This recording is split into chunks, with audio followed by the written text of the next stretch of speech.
Bien, en este primer programa del año, un poco para pasar revista a lo que fue el 2017 en materia de económica y política también, y las perspectivas de lo que sería pues este año 2018. Tengo aquí a un consultor de este programa, ¿verdad?, que obviamente lo hace bien remunerado honoríficamente, el ingeniero Guillermo Carán, pues vicepresidente del Partido Reformista Social Cristiano, está aquí con nosotros y le agradezco de corazón, pues como él no tiene resaca ni de alcohol ni de exceso de alimento, lo llamé para que hiciéramos este programa. Ingeniero, Me muchas quedé esperando el felicidades. cheque de la consultoría. Todavía no he hecho la liquidación, pero, Estamos en eso, pero estamos estamos en en eso.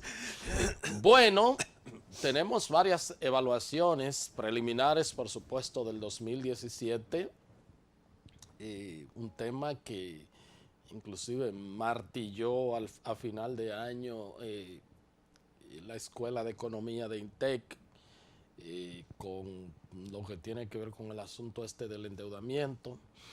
Y bueno, lo externado por el gobernador del Banco Central sobre aparentemente sobre la toma nuevamente del dinamismo, del crecimiento de la economía, que había estado pues desacelerada en los primeros 10 meses.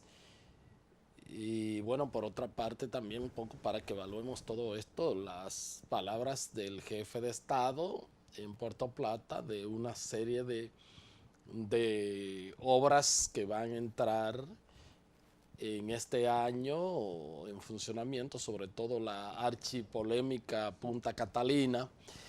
Y como que en todo esto quisiera que usted pues me ayudara a entender este comportamiento de lo que pasó y de lo que puede pasar en ese sentido.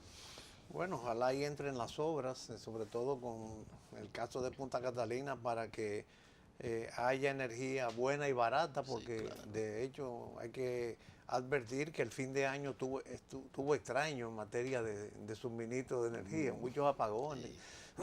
Sí, Y ojalá y el presidente tenga razón en sus pronósticos de que va a terminar Punta Catalina. El tema es cómo y a qué costo, porque todo el mundo está consciente de que hay incluso un debate de reclamación de unos 700 millones de dólares que no se sabe si el gobierno, como es su proyecto, su buque insignia, sí. va finalmente a ceder, con lo cual se elevaría el costo a casi 3.000 millones de dólares. Y cómo va a funcionar para producir energía barata, si se confía en el sector privado o no. Ahora, como tú me has pedido perspectiva de la economía, yo creo que eh, hasta mientras no se cambien una serie de componentes del modelo económico dominicano, las perspectivas van a ser riesgosas, sobre todo por el lado de los déficits y del endeudamiento. Es una economía que está dependiendo para su inversión de endeudamiento, porque es una economía endémicamente deficitaria, es una economía que para cubrir la carga fija del Estado las recaudaciones no alcanzan, tienen que tomar prestado para cubrir incluso la amortización de la deuda. Es decir, que cualquier hoyito que haya que hacer de inversión de capital ya implicaría un nuevo endeudamiento. Como consecuencia de esa eh, economía deficitaria y endeudado, tenemos una economía especulativa, porque como hay tanto endeudamiento del gobierno que paga buenos intereses,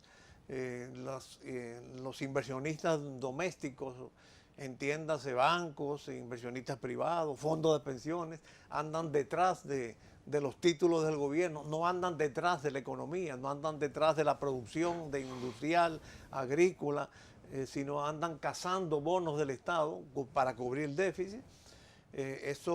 A mi juicio, eso ha creado una economía concentrada, una concentración que el Banco Mundial acaba de uno de sus informes advertir que el 20% más rico tiene más de la mitad de la riqueza nacional, mientras el 20% más pobre apenas tiene el 5% de la riqueza nacional, lo cual es muy grave.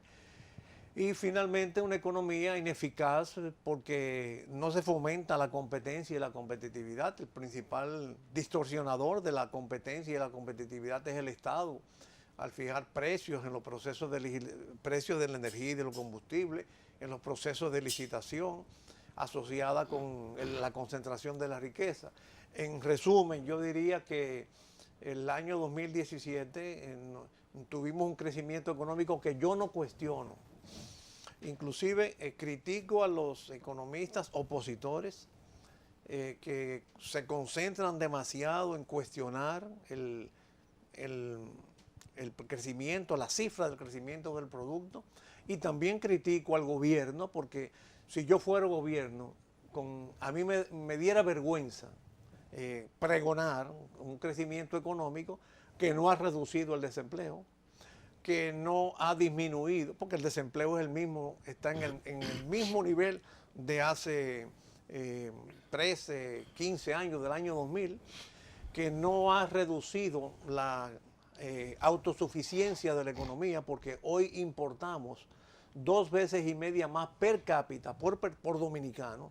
Hoy cada dominicano consume más productos importados en una proporción 2 veces y media que con relación al año 1996. ¿Y eso no será que la capacidad adquisitiva del dominicano haya podido mejorar? Bueno, pero es la incapacidad y la ineficiencia de la economía, mejorando generar, la capacidad adquisitiva debió propiciar al abastecimiento la adecuado. generación de esos bienes y servicios. Y finalmente es una economía que lo que está es mitigando la pobreza, no superándola, porque son dos cosas distintas. La pobreza tú la mitigas con los programas sociales del gobierno, pero para superarla necesitas empleo de calidad. Aquel proverbio oriental, no le des un pescado a la gente, sino enséñale a pescar. Entonces, tenemos una economía cuyo crecimiento no es de calidad. Y eso es lo que nosotros... El porcentaje poco importa en ese sentido, de si 4 o 5, no me voy a poner a discutir. Al contrario, yo creo que la desaceleración que ha habido puede hasta ayudar, porque primero le sirve de advertencia al gobierno, que es lo que pasa. Y segundo, cuando el gobierno toma medidas, por ejemplo, las tomadas por el Banco Central, para animar la economía, como la liberalización del crédito, explota por otro lado a través de la tasa de cambio. Tipo de cambio. Entonces, yo creo que lo que hay que cambiar un poco la ecuación del modelo de crecimiento para tener un crecimiento de calidad, un crecimiento que no sea deficitario, que no se base en el endeudamiento, que fomente la competencia, que sea mejor distribuida, para que todos los dominicanos vivamos más saludablemente desde el punto de vista económico. Pero parece que el gobierno también está dando sus pasos y no se podría quizás regatearle tanto toda esta recomposición del Consejo de Competitividad, todo lo que se ha hecho, y además el Ejecutivo designar este año como el año de la promoción de las exportaciones. Parece que hay una focalización y un interés, y se ha visto que bueno, que hay la necesidad de fortalecer. Si se piensa en las exportaciones, evidentemente es porque sine qua non tiene que mejorarse todo lo que es el aparato productivo local, y entonces parece que hay una buena intención en ese sentido. Bueno, tú lo has dicho, parece. Vamos a ver si las exportaciones de verdad aumentan, porque no te olvides que se han tomado muchas iniciativas para fomentar las exportaciones, que el Banco Nacional de la Vivienda se convirtió en banco de exportaciones. Que uno no sabe en qué está eso. Bueno, que se establecieron a raíz del nuevo nombramiento, se estableció un fondo. Lo que me alegro que tú digas parece, porque yo me temo que esté primando mucho el declaracionismo y la burocracia, lo mediático, porque yo pienso que la competitividad de la economía no se va a lograr con seminarios, organigramas, declaraciones, integración de organismos. La economía es competitiva no en función del costo de los factores de producción que inciden. Para que una economía competitiva es aquella economía que produce buenos productos y a precios accesibles o a precios competitivos. Y para producir a precio competitivo, tú necesitas, por ejemplo, con relación a nuestros socios comerciales, tú necesitas que algunos factores de producción sean más atractivos que otros, más competitivos que otros. Ejemplo, electricidad. Tenemos la energía más cara del continente, pudiéramos decir. Y deficiente. Y deficiente. Ejemplo, el sistema tributario sobrecargado y complicado. La tasa de interés, y el Estado dice que compra bonos al 12,5% como está consignado en el presupuesto del 2018, no me lo estoy inventando esa tasa. Imagínate eso sirve de referencia. El Estado es el principal usuario en este momento del dinero privado. Si el Estado dice que va a comprar dinero al 12,5%, ¿quién va a invertir a tasas más bajas en sectores que inciden en el costo de producción? ¿A qué tasa tendría un agricultor y un industrial que buscar un préstamo para producir barato cuando tú tienes la competencia del Estado? O sea que tú tienes en el caso también del transporte, un transporte monopolizado por gremios con la pasividad estatal. Y el tema salarial, y más que el tema salarial, los gastos de personal, los conexos por el sistema de seguridad social. De manera que hay 5 factores de producción que nosotros tenemos que ver en qué medida podemos competir con nuestros competidores o socios comerciales, como son, por ejemplo, Estados Unidos, dentro del Tratado del DERECAFTA. Hasta que no se resuelvan esos factores, por más organigrama, por más anuncios, por más decretos, por más campañas mediáticas, por más cambio de logos, por más talleres y seminarios que hagan en la competitividad de la economía, no va a mejorar. Parece que también, por otra parte, un tema que quedó inconcluso y que se pensó si avanzaría a propósito del tema eléctrico fue el pacto eléctrico, que cuando ya se vio que, bueno, hasta el presidente lo tenía en la mano para pues emitir el decreto y todo esto, o firmarlo, más bien, entonces un sector importante como los industriales de Herrera dicen no lo vamos a firmar, y no entendía que ya todo estaba resuelto. Es que el pacto eléctrico se desvió en los aspectos accidentales, no tocó los temas sustanciales, se fue por las ramas y no concitó entusiasmo en las fuerzas activas de la nación. Pero esto realmente emana de una percepción que hay en la ciudadanía y en los agentes económicos de que este es un gobierno que dentro de su concepción un tanto absolutista no propicia, no cree en los pactos.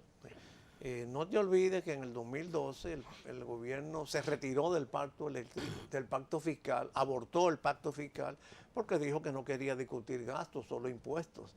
Y por supuesto lo fiscal incluye tanto tributación como gasto. El gasto educativo, el pacto educativo, que es el que más resultado ha dado porque le ha favorecido al gobierno, porque le dio un 4% para la educación. Pero hoy leía curiosamente una carta, de esas cartas al lector en los periódicos, en Diario Libre, una señora que le escribía al presidente y le decía que ella luchó, utilizó su sombrilla para el 4%, pero que ahora está preocupada porque no se siente como que seguro que su lucha valió la pena, que su educación va a ser mejor. Y entonces así mismo el pacto eléctrico, mira, ha dormido el sueño eterno, pero son pactos mandados en la ley 1.12 de la Estrategia de Desarrollo, que es una obligación del gobierno a pactar, pero no se percibe un gobierno que quiera pactar. Yo creo que esos pactos tienen que estar incluso precedidos por un pacto político, y hay muchas sombras que otean sobre el horizonte, porque una de las cosas peores que yo percibo en la sociedad dominicana de hoy con relación a otros tiempos, no es solamente la poca vocación a pactar y a concertar, sino que no hay instancias que puedan llamar a la concertación. Porque bueno, si el gobierno no tiene voluntad de pacto, que ya te he comentado o te he demostrado que no tiene, Pero en otros tiempos, por ejemplo, habían sectores empresariales, la Iglesia Católica, sectores profesionales, que instaban a la concertación, sectores sindicales incluso, que querían participar y hubo logros. Durante el gobierno de Jorge Blanco se pactó el Código de Trabajo. Durante los gobiernos reformistas nosotros suscribimos un diálogo tripartita que fue el germen de las reformas de los 90, que luego se involucró Naciones Unidas y dieron muchos resultados para la economía. Pero se necesita que haya voluntad de pactar y eso honestamente no se percibe. Por eso, claro que aunque el gobierno no lo quiera, la sociedad tiene que ejercer todas las presiones que estén a su alcance para llevar al gobierno a los pactos que se necesitan, a la concertación que se necesita para reordenar la economía. ¿Cómo no? Bien, solicito la anuencia del ingeniero Guillermo Caram. Vamos a un corte y ya regresamos con la parte complementaria de esta entrevista.